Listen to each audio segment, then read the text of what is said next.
আমি চক্ষু বন্ধ করে দেখতে পাই। আমরা যদি যোগ্যতা নিয়ে 5-10 বছরের মধ্যে দাঁড়াইতে না পারি, এই ভিডিও, এই ছবি, এই শহীদ পরিবার, এই আহত, এদের জীবন তো শেষ।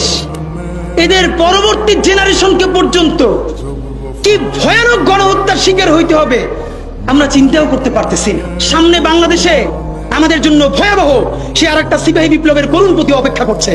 আপনারা অনেকে ভাবতেছেন এইটাও কি সম্ভব?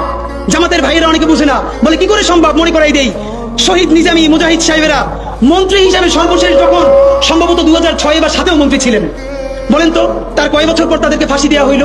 10 বছরও লাগে নাই।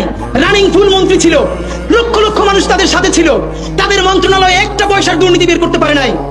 10 বছরের মধ্যে মন্ত্রিত্বের পর তাদেরকে ফাঁসি দেওয়া শুরু হয় নাই, তাদের সন্তানরা তাদের জানাজাটা পর্যন্ত করতে পারে নাই। সংখ্যা দিয়ে হয় না ভাই, কোটি কোটি মানুষ দিয়ে সবকিছু হয় না। আজকে আপনারা প্রথম আলোর বিরুদ্ধে বলেন, এই যে আসার সময় বলতেছিলাম শায়েক রে, প্রথম আলোর প্যারালাল কাছাকাছি একটা পত্রিকা কি আমরা দাঁড় করাইতে পারছি? অনেকে বলে আমার দেশের কথা, আজকে শুধু বলি, পরশু জানলাম প্রথম আলোর 10 ভাগের 1 ভাগ বিনিয়োগ এবং আর্থিক সংগতি আমার দেশের নাই। ভাই, ভালোবাসা দিয়া পয়সার কাজ হয় না। 50,000 টাকা যে এই লোকটার স্যালারি, এই কাজ যদি 20,000 টাকা দিয়ে করাইতে চান, কোনদিন 50,000 টাকা রিপোর্ট এবং স্কিল আপনি পাবেন না।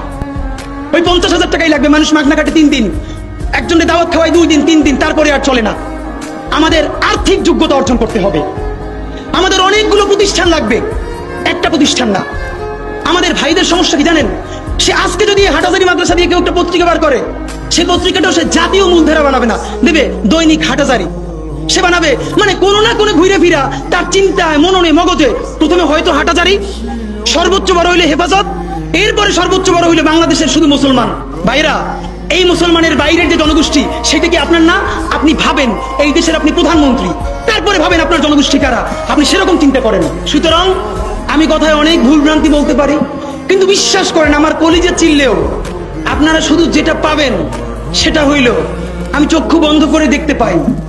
আমরা যদি যোগ্যতা নিয়ে 5-10 বছরের মধ্যে দাঁড়াইতে না পারি, এই ভিডিও, এই ছবি, এই শহীদ পরিবার, এই আহত, এদের জীবন তো শেষ। এদের পরবর্তী জেনারেশনকে পর্যন্ত কি ভয়ানক গণহত্যার শিকার হইতে হবে আমরা চিন্তাও করতে পারতেছি না। সুতরাং বাংলাদেশের স্বাধীনতা, সার্বভৌমত্ব, বাংলাদেশের ইসলাম এবং মুসলমানকে বাঁচাইতে হইলে আমাদেরকে তুমুল যোগ্যতা অর্জন করতে হবে। এই মাদ্রাসা শিক্ষিত জনগোষ্ঠীর মধ্যে হাজার হাজার ছেলে লাগবে যারা CNN-এ, আল জাজিরায় তুমুল ইংলিশে বলতে পারবে। তাকে যে জঙ্গি বলা হয়, মিথ্যা ট্যাগ দেওয়া হয়, এটাকে ডিবাঙ্ক করতে পারবে সেই ইংলিশে এবং অবাক করার মতো ফ্লুয়েন্ট ইংলিশে। এই যোগ্যতা আমার লাগবে। আমাদের ভাইয়েরা কিতাবি আরবি এবং অন্য আরবি ভিন্ন জিনিস, তাকে দুর্দান্ত আরবি বলতে পারতে হবে। আমাদের প্ল্যাকার্ডে ইংলিশ কই, আমাদের প্ল্যাকার্ডে আরবি কই। ভাই, নিজের কাজ নিজে না করলে অন্য কেউ কইরে দেয় না। প্লিজ আপনারা কয়দিন আমারে, কয়দিন ওরে ভাই মনে করবেন, এরপর তো আমি আপনার বিপক্ষে বলবো, তখন আবার গাই লেবেন, এইটা কইরেন না। নিজে শক্তিশালী হন, নিজে যোগ্যতা অর্জন করেন। আমারে গালি দিয়ে হইলেও, বোকা দিয়ে হইলেও যে এই পুচকি বলা এত ভাব লয়, যা যোগ্যতা অর্জন করে ফেলাই। তবে কি জানেন, মিছিল দিয়া জান দেওয়া এটা একদিনের কাজ, 3 দিন 5 দিন 1 মাসের কাজ। যোগ্যতা তো আর 1 বছরে অর্জন হয় না। এটা বিরাট একটা জিহাদ।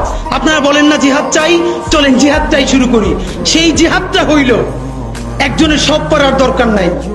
এই দেশে আমাদের অনেক মাশাআল্লাহ আলেম হইছে, আলেমদের মধ্য থেকে এখন IT উদ্যোক্তা লাগবে, বুলধেরান মিডিয়া লাগবে। আমার যে 8,000-এর ছেলেটা এখন পড়ে, চলেন সে আজকে জিহাদ ঘোষণা করি। আগামী 5 বছর পর, আগামী 10 বছর পর আমি এমন প্রতিষ্ঠান গড়ে তুলবো যেইটা শুধুই ইসলাম আর মুসলমানের প্রতিষ্ঠান না, এইটা আপামর বাংলাদেশের প্রতিষ্ঠান হবে। আর দেখেন, যতবার ইসলাম কায়েমের কথা বলি, তার আগে যদি ইনসাফ কায়েমের কথা বলতাম, আমার হিন্দু অন্য ধর্মের ভাইরাও তো সাথে পাইতাম। কেন? ইনসাফ যদি রাষ্ট্রে কায়েম হয়ে যায়, তাহলে 80% ইসলাম তো এমনিতেই কায়েম হয়ে যায়। তাহলে আগে আসেন ইনসাফের রাষ্ট্র বানাই, যে ইনসাফের রাষ্ট্রে সকল ধর্ম, বর্ণ, নারী, পুরুষ আমাদের অংশীদার হবে।